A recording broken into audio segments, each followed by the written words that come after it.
বাজে প্রায় 5:30 বাজতে যায়, বাজেনি এখনো।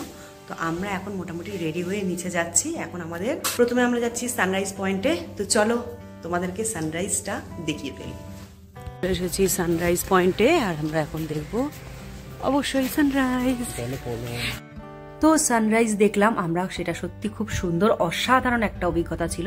তারপরে আমাদের এখন নিয়ে যাওয়া হচ্ছে ব্যাগাটার বিচে। আর এখন যেখান থেকে যাচ্ছি না সেখানেই আমরা বিকালবেলা ফিরে আসবো আর রিভার ক্রুজের জন্য। সেখানের জন্য কিন্তু পুরো ব্লগটা তোমাদের দেখতে হবে। আর আমি আশা করছি তোমাদের এই ব্লগটা ভীষণ ভালো লাগবে। তো এখন দেখো ব্যাগাটার বিচে চলে আসার পর চারিদিকটা সত্যি খুব অসাধারণ। আর এত সুন্দর একটা সমুদ্র পাড়ে এসে আর একটু মজা করব না বা আনন্দ করব না তা তো হয় না। সত্যি কথা বলতে ভীষণ ভালো লাগছিল। অনেক দিন পর মনে হচ্ছিল যেন জীবনটাকে একদম খুলে এনজয় করছি। তো যাই হোক, তারপরে আমাদের এখন নিয়ে যাওয়া হচ্ছে ডলফিন রাইডে। তো যার জন্য পুরো সমুদ্রের যেখানে আমাদের ডলফিন রাইডটা যেখানে দেখাবে অ্যাকচুয়ালি ডলফিনটা, তো সেখানে দেখা নিয়ে যাচ্ছে। এখন ন্যাচারালি ডলফিন দেখার যে একটা আলাদাই অভিজ্ঞতা, তো এখানে না আসলে সেটা সত্যি অনুভব করতে একদমই পারতাম না। তো চলো, এখানে সবাই যাদের দেখতে পাচ্ছ সকলেই কিন্তু ডলফিন রাইডে আছে, সকলেই ডলফিন দেখার জন্য যাচ্ছে।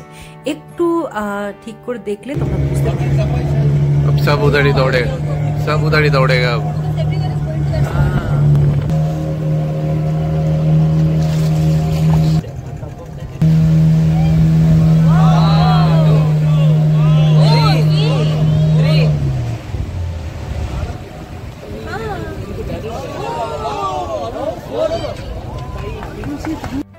তো অনেকক্ষণ ধরেই আমরা এদিক ওদিক করছিলাম ক্যাপচার করার জন্য সকলে মিলে।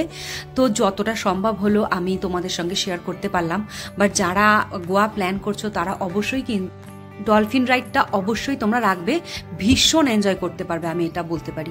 তো যাই হোক, এখন আমরা আগোডা ফোর্টে চলে এসেছি, যেটা কিনা পুরো বিচ থেকে আমরা বিচ বলতে সমুদ্র থেকে আমরা দেখতে পাচ্ছিলাম। সেই আগোডা ফোর্টে এখন আসার পরে খানিকটা ওখানে ঘুরলাম, তারপরে করে নিলাম একটু লাঞ্চ করে নেওয়ার পরে চলো আমরা এখন চলে এসেছি কোলভা বিচে। তো সেখানে বেশ অনেকক্ষণ টাইম কাটিয়েছি আমরা। আর আজকে কিন্তু সন্ধ্যাবেলা যেটা মেন আকর্ষণ সেটা, তো ফাইনালি আমরা এখন বিকেলবেলা সেখানে চলে এসেছি। কন্টিনিউ দেখো ব্লগটা, তোমাদের ভীষণ ভালো লাগবে। তো এখন আমরা চলে এসেছি রিভার ক্রুজে। আর এখানেই আমাদের বেস্ট মেমোরিগুলো আমরা এই বছরের শেষের দিকে যাকে বলে পুরো সুন্দর করে আমরা বাড়ি ফিরিয়ে নিয়ে যাব। তো এখন আমরা মান্ডোভি রিভার ক্রুজে আছি। আর এখানের এই যে রাতটা, এই ইভিনিং থেকে শুরু করে আর এই সূর্যাস্তের যে সময়টা আমরা এনজয় করব, সত্যি অসাধারণ। আর সত্যি কথা ভীষণ ভালো লাগছে। এখানে চলছিল অনেক ধরনের কালচারাল প্রোগ্রাম, যেটা কিনা এখানকার, আর ছিল ডিজে নাইট, সমস্ত কিছু অনেক রকমভাবে এখানে সবাই খুব এনজয় করছিল। আর এটা তো তোমরা দেখতেই পাচ্ছ, স্বস্তিক ক্রুজ ছিল এটা। তো আমরাও ভীষণ এনজয় করছিলাম। আর যত বেশি রাত হচ্ছে, ধীরে ধীরে সন্ধ্যা নেমে আসছে, তত বেশি যেন চারিদিকটা হ্যাপেনিং হয়ে যাচ্ছে, তত বেশি যেন চারিদিকে লাইট, একদম আলাদাই একটা ভাইবস ছিল। আমরা ভীষণ এনজয় করছিলাম, সবাই মিলে ডান্স করছিলাম, ভীষণ এনজয় করছিলাম।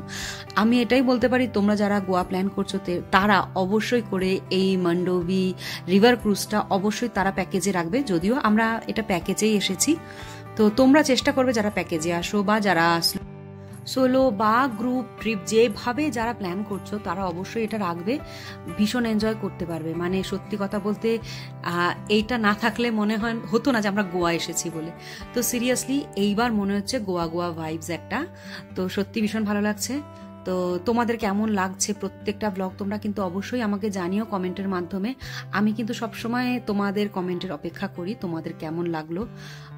কারণ এতটা ব্লগ সত্যি কথা বলতে যাতে তোমাদের ভালো লাগে ততটাই আমি চেষ্টা করি, জানি না আমি কতটা পারি। তো যাই হোক, এখানে আমরা সত্যি খুব এনজয় করছিলাম। তো নাইট লাইফ অফ গোয়া হয়তো এটাকেই বলে। এখানে সত্যি কথা না আসলে ভাবতে পারতাম না যে গোয়ার নাইট লাইফটা সত্যি এতটা সুন্দর হয়। তো অনেক জায়গায় অনেক সমুদ্রে গেছি, পুরী বলো, তারপরে দীঘা, আর গোয়ার ভাইবসটা একটু আলাদাই থাকে। প্রত্যেকটা জায়গার সৌন্দর্য একটু আলাদাভাবেই সুন্দর হয়। তো এটার এরকমভাবেই সৌন্দর্য সত্যি অসাধারণ। তো যাই হোক, আজকের ব্লগটা এত পর্যন্তই। তোমাদের কেমন লাগলো সবাই কমেন্ট করে জানিও। আশায় থাকবো, তোমাদের কমেন্টের অপেক্ষায় থাকবো। সবাই খুব ভালো থেকো, সুস্থ থেকো।